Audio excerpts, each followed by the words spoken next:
The truth will make you free. The words here, said by Jesus, are, according to ancient custom, put into his mouth by the evangelist who wanted to show the answer of Christianity to the central question of the Hellenic mind, the question of truth.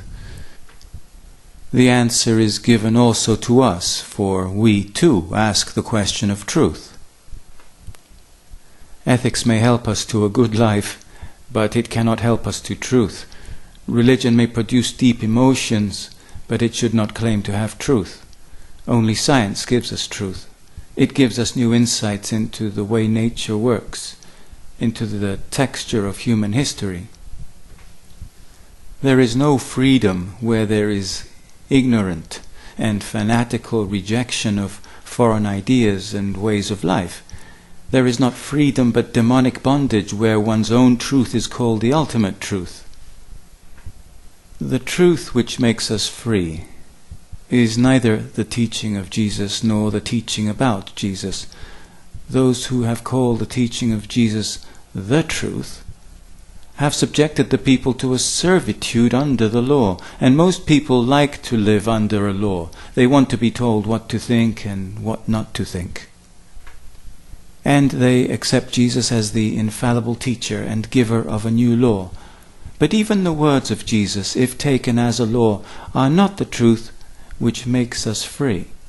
And they should not be used as such by our scholars and preachers and religious teachers. They should not be used as a collection of infallible prescriptions for life and thought.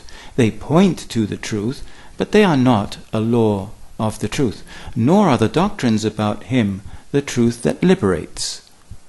I say this to you as somebody who all his life has worked for a true expression of the truth, which is the Christ. But the more one works, the more one realizes that our expressions, including everything we have learned from our teachers and from the teaching of the Church in all generations, is not the truth that makes us free. The Church very early forgot the word of our gospel, that he is the truth, and claimed that her doctrines about him are the truth. But these doctrines, however necessary and good they were, proved to be not the truth that liberates. Soon they became tools of suppression, of servitude under authorities. They became means to prevent the honest search for truth, weapons to split the souls of people between loyalty to the Church and sincerity to truth. And in this way, they gave deadly weapons to those who attacked the Church and its doctrines in the name of truth. Not everyone feels this conflict. There are masses of people who feel safe under doctrinal laws. They are safe, but it is the safety of him who has not yet found his spiritual freedom, who has not yet found his true self. It is the dignity and the danger of Protestantism that it exposes its adherents to the insecurity of asking the question of truth for themselves, and that it throws them into the freedom and responsibility of personal decisions, of the right to choose between the ways of the skeptics and those who are orthodox, of the indifferent masses and him who is the truth that liberates. For this is the greatness of Protestantism, that it points beyond the teachings of Jesus and beyond the doctrines of the Church to the being of him whose being is the truth. How do we reach this truth? By doing it is the answer of the fourth gospel. This does not mean being obedient to the commandments, accepting them and fulfilling them. Doing the truth means living out of the reality which is he, who is the truth, making his being the being of ourselves and of our world. And again we ask, how can this happen?